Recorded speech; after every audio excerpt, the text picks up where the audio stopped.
Good morning, all of you. My name is Anu Mehra. I am your English educator from Synergy IS Academy.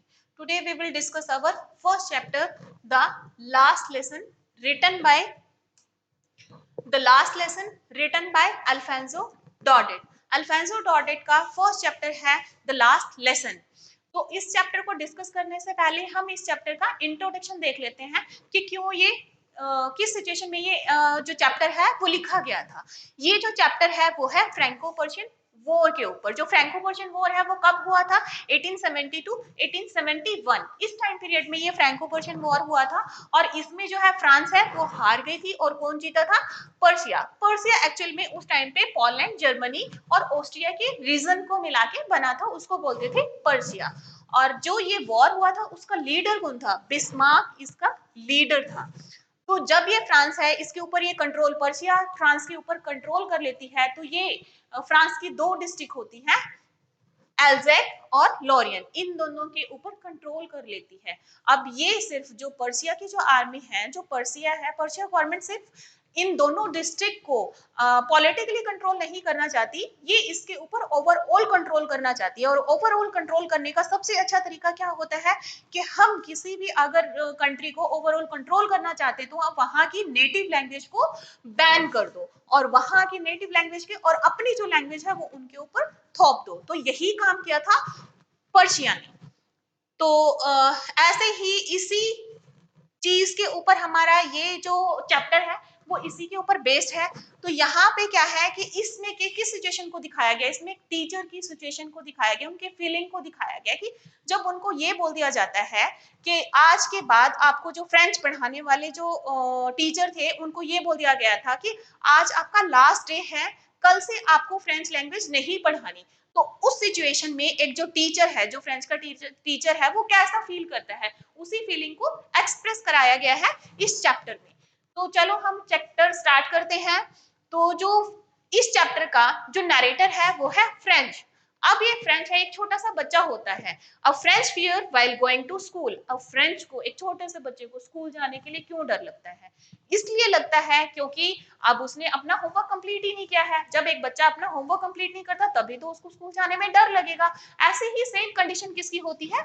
French की होती है। लेकिन फिर भी वो लेट उठता है, धीरे धीरे तैयार होता है, फिर वो स्कूल के लिए निकलता है। स्कूल में जाते टाइम वो ब्यूटीफुल सीनरी को देखता है, कभी इधर देखता है, कभी उधर देखता है। फिर वो वहां पे जो पर्शियन आर्मी होती है वो ड्रिल कर रही होती है, फिर वो उन ड्रिल करने वाली आर्मी को भी देखता है।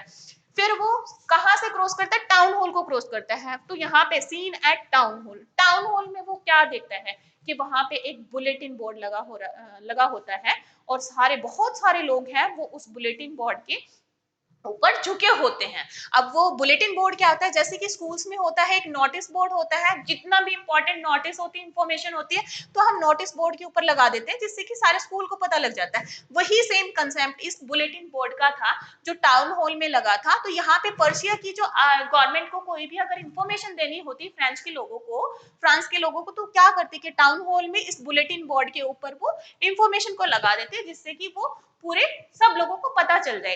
तो इसीलिए उस बुलेटिन बोर्ड के ऊपर बहुत सारे लोग झूमे हुए थे। लेकिन जो हमारा जो नरेटर है, जो फ्रांस है, फ्रांस के पास तो टाइम नहीं है क्योंकि वो पहले से ही स्कूल में लेट हो रहा है। तो वहां पे दो बंदे होते हैं, उसमें से एक ब्लैक स्मिथ होता है। वो उस फ्रेंच को कहता है, hey Bob, there is no need to hurry, कि तुम इतना जल्दी क्यों जा रहे हो, आज तुम लेट नहीं हो रहे। लेकिन वो इस बात को समझ नहीं पाता। वो सोच रहा है कि मैं लेट हूं, इसीलिए जो ब्लैक स्मिथ है वो मुझे टीज कर रहा है, मुझे चिढ़ा रहा है। तो वो स्कूल पहुंचता है। स्कूल पहुंच के उसे क्या दिखता है? Change scenario at school. उसे जो स्कूल का जो सिनेरियो है वो चेंज लगता है। वो किस लिए चेंज लगता है? नॉर्मली जब स्कूल स्टार्ट होता है तो वहां पे क्या होता है कि हसल बसल होती है, बहुत हसल बसल होती है, नॉइस होती है। जो बच्चे हैं वो चैप्टर्स को जोर जोर से रिवाइज कर रहे होते हैं, तो नॉइस होती थी। लेकिन आज जो है स्कूल में एक सिनेरियो चेंज था क्योंकि बहुत साइलेंस थी स्कूल में, इतना शोर शराबा नहीं था। तो स्कूल में वो जो क्लासरूम के आगे जाके पहुंचता है और जो उनके टीचर होते हैं मिस्टर एम हेमल। उनसे पूछता है, मे आई कम इन सर? तो वो कहते हैं, यस श्योर। इस बात को सुन के वो सरप्राइज हो जाता है। वो सरप्राइज किस लिए होता है? क्योंकि वो स्कूल में पहले ही ऑलरेडी लेट था, फिर भी टीचर ने उन्हें स्कूल नहीं किया था। तो वो जब क्लास के अंदर एंट्री करता है तो वो और भी डबल सरप्राइज हो जाता है। वो किस लिए सरप्राइज हो जाता है? क्योंकि बैक बेंचेस पे विलेजर्स बैठे होते हैं। अब वो विलेजर्स को देख के वो सरप्राइज हो जाता है। जब वो अपने डेस्क पे बैठता है तो वो बैठते फिर से वो सरप्राइज हो जाता है। वो किस लिए सरप्राइज हो जाता है? क्योंकि जो मिस्टर एम हैमल्स है वो उन्होंने वियर्स अ ग्रीन सूट, उन्होंने ग्रीन कलर का सूट पहना था, व्हाइट कलर की फ्रिल वाली शर्ट पहनी थी, ब्लैक कलर की कैप पहनी थी। नॉर्मली वो जो मिस्टर एम हैमल है ये ऐसे कपड़े नहीं पहनते। वो कोई जब कोई स्पेशल ओकेजन होता है या फिर स्कूल में इंस्पेक्शन होती तो स्पेशल उसी दिन ये कपड़े पहनते हैं। लेकिन मिस्टर एम हैमल ने आज ऐसे कपड़े क्यों पहने हैं? तो इसलिए वो सरप्राइज था। तो मिस्टर एम हैमल है वो चेयर से खड़े होते हैं और वहां पे अनाउंस करते हैं today is the last lecture of French language. अब इसको सुन के नरेटर है वो शॉक हो जाता है। तो मिस्टर एम हैमल उसे बताते हैं कि फ्रैंको पर्शियन वॉर के कारण जो फ्रेंच लैंग्वेज है वो आज से नहीं पढ़ाई जाएगी और उसकी जगह पे क्या पढ़ाई जाएगी? ग्रीक लैंग्वेज को पढ़ाया जाएगा। तो कल से तुम्हें जो ग्रीक टीचर है वो तुम्हें पढ़ाने के लिए, ग्रीक लैंग्वेज को पढ़ाने के लिए आएंगे और आज जो फ्रेंच का लास्ट लेक्चर होगा। तो इस जो बात को सुन के जो हमारा नरेटर है फ्रेंच वो बड़ा शॉक हो जाता है। वो शॉक भी हो जाता है और वो रियलाइज भी करता है कि मैंने किस लिए आज तक जो फ्रेंच लैंग्वेज है उसको क्यों नहीं अच्छे से सीखा, आज तक मैंने क्यों उसके जो लेक्चर थे उनको क्यों स्किप कर दिया। तो इस बात के लिए वो रियलाइज भी करता है। तो उसे तब समझ आता है कि जो बैक बेंचेस पे जो विलेजर्स बैठे थे उनके आने का क्या रीजन था। क्योंकि वो जो मिस्टर एम हैमल है वो 40 ईयर से स्कूल में फ्रेंच को पढ़ा रहे थे, 40 ईयर से स्कूल में फ्रेंच पढ़ा रहे थे, इसलिए वो अपना ट्राइब्यूट देने के लिए यहाँ पे क्लास में आए हैं। तो मिस्टर एम हैमल है टीचर्स लास्ट लेसन, वो अपना लास्ट लेसन पढ़ाना शुरू कर देते हैं। सबसे पहले वो फ्रेंच को उठाते हैं और क्योंकि आज जो क्लास में टेस्ट था, किस चीज के ऊपर टेस्ट था? पार्टिसिपल्स के। ये एग्जाम का एक इंपॉर्टेंट क्वेश्चन भी बन सकता है, वन लाइनर क्वेश्चन में। आज किस चीज का टेस्ट था? पार्टिसिपल्स का। पार्टिसिपल्स के का टेस्ट था, इसीलिए वो फ्रेंच से पूछते हैं tell me about the rule of the French of the participles के। लेकिन जो फ्रेंच है तो उसने तो अपना होमवर्क किया ही नहीं था। तो वो क्या करता है कि वो कभी तो इधर से कोई रूल उठा के बोल रहा है, कहीं कहीं से लाइन लाइन उठा के बोल रहा है, तो वो अच्छी तरह नहीं बता पाता।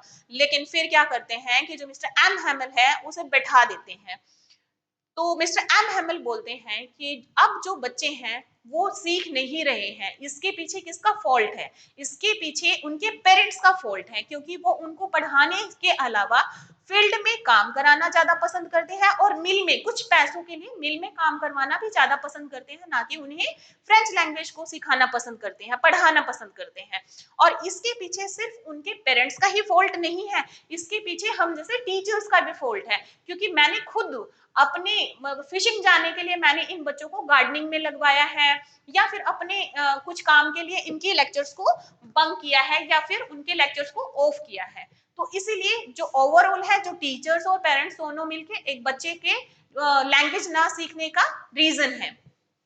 तभी मिस्टर एम हैमल है वो अपना फर्स्ट जो लास्ट लेसन है वो देना स्टार्ट करते हैं। और जो पूरा जो मतलब पूरी क्लासरूम में पिन ड्रॉप साइलेंस होती है। पिन ड्रॉप साइलेंस कैसे कि मिस्टर एम हैमल है वो बोले जा रहे हैं और क्लास में किसी चीज की आवाज नहीं आ रही और वो मतलब कंसंट्रेट के साथ सब लोग मिस्टर एम हैमल को सुन रहे हैं। तभी एक इंसिडेंट होता है जो इंपॉर्टेंट इंसिडेंट भी है। वहां पे कुछ पीजन्स है वो आवाज निकालते, वो हूट करते हैं। तो उन पीजन को सुन के जो फ्रेंच है वो एक लाइन बोलता है, will they make them sing in German even the pigeons. क्या वो पीजन्स को भी अब जर्मन में सिंग करवाएंगे? क्या वो उनको जर्मन में गाना गवाएंगे? तो ये वाली इंपॉर्टेंट लाइन है, ये कौन बोलता है? ये हमारा नरेटर है फ्रेंच, ये बोलता है। क्योंकि उसे गुस्सा आता है क्योंकि वो फ्रेंच लैंग्वेज को इतने डेडिकेशन के साथ सीख रहा है और बीच में जो ये पीजन है ये डिस्टर्ब कर रहे थे, तब ये लाइन बोलता है। तब जो मिस्टर एम हैमल है वो अपना लेसन स्टार्ट करते हैं। सबसे पहले वो क्या पढ़ाते हैं? वो ग्रामर पढ़ाना स्टार्ट करते हैं। वो ग्रामर के रूल रेगुलेशन को, वर्ब्स और पार्टिसिपल्स को इतना अच्छी तरह पढ़ाते हैं। वो मिस्टर एम हैमल है ये सोचते हैं कि जितनी भी मेरे पास फ्रेंच लैंग्वेज की नॉलेज है आज मैं सारी नॉलेज अपने सामने वाले को दे दूं, इतने डेडिकेशन के साथ पढ़ा रहे होते हैं। और जो फ्रेंच है और जो और विलेजर्स है वो इतना कंसंट्रेशन के साथ सुन रहे थे कि जितना भी मिस्टर एम हैमल उनको पढ़ा रहे थे वो उतना ही गेन कर रहे थे। तो जो फ्रेंच है वो भी सोच के हैरान था कि आज मैं ज्यादा समझ रहा हूँ या मिस्टर एम हैमल है वो ज्यादा अच्छे से पढ़ा रहे हैं। तो इसके बाद में मिस्टर एम हैमल है ग्रामर के बाद में वो क्या स्टार्ट करवाते हैं, वो राइटिंग स्टार्ट करवाते हैं। वो छोटी छोटी नोटबुक्स होती है वो सबको बांटते हैं जिनके ऊपर लिखा होता है एज ए नॉरेंस, तो ये लिखा होता है उनके ऊपर में, तो सबको बांटते हैं, फिर वो राइटिंग का कुछ काम करवाते हैं। फिर मिस्टर एम हैमल है वो सामने खड़े होके इधर उधर ऊपर नीचे ऐसे देखते हैं, वो क्या देख रहे हैं एक्चुअल में, वो इन्होंने इतने साल से इस स्कूल में मतलब यहाँ पे अपने इस फ्रेंच के लेक्चर्स को दिए हैं, फ्रेंच को पढ़ाया है, तो मानो वो अपने इस रूम को कैप्चर कर रहे हैं। क्योंकि उस टाइम पे है जो कैमरा नहीं होता था, तो वो क्या करते थे, वो उन्होंने क्या किया कि ऐसे ही अपने दिमाग में जो फोटो क्लिक कर रहे थे उसको याद कर रहे थे, फिर वो खिड़की के बाहर देखते, खिड़की के बाहर क्या देखते हैं कि उन्होंने 2 ट्री लगाए थे, वॉलनट एंड होपवाइन। उन्होंने पहले 20 साल 40 साल पहले उन्होंने ट्री लगाया था, वॉलनट ट्री था जो कि वो बहुत बड़ा हो चुका है, होपवाइन का प्लांट लगाया था वो भी बड़ा हो चुका है, तो वो उन ट्री को देखते हैं। तो वो सामने टेबल्स को देखते हैं, अब और पहले में और अब में क्या डिफरेंस है।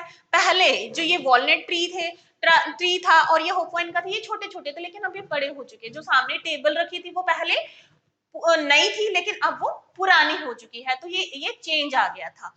तभी जो ऊपर से एक ट्रंक के खिसकने की आवाज आती है, जो मिस्टर एम हेमल है उनकी जो सिस्टर है वो उनका जो लगेज है वो पैक कर रही है, क्योंकि मिस्टर एम हेमल को यहीं से, क्योंकि मिस्टर एम हेमल है वहीं रहते थे, तो मिस्टर एम हेमल का आज लास्ट डे है स्कूल में, तो अब मिस्टर एम हेमल को जाना होगा। तो इस आवाज को सुन के वो बड़ा दुखी होता है। फिर मिस्टर एम हेमल है एम हैमल कीप्स हिज करेज, वो कुछ करेज करके कुछ खड़े होते हैं कुछ कहने के लिए, वो कुछ बोलना चाहते हैं। एक सॉरी बीच में एक पॉइंट और स्किप हो गया था, वो है की टू प्रिजन। अब ये की टू प्रिजन किसको बोलते हैं, की टू प्रिजन ये अपनी जो नेटिव लैंग्वेज होती है वो उसको की बोलते हैं, इस प्रिजन से छुटकारा दिलवाने के लिए। जो हमारी नेटिव लैंग्वेज है वो एक ऐसी की है जिससे कि जो हमारी फ्रीडम को हमें वापस दिलवा सकती है। इसलिए हर किसी को अपनी नेटिव लैंग्वेज से लगाव होना चाहिए, उसकी रिस्पेक्ट करनी चाहिए।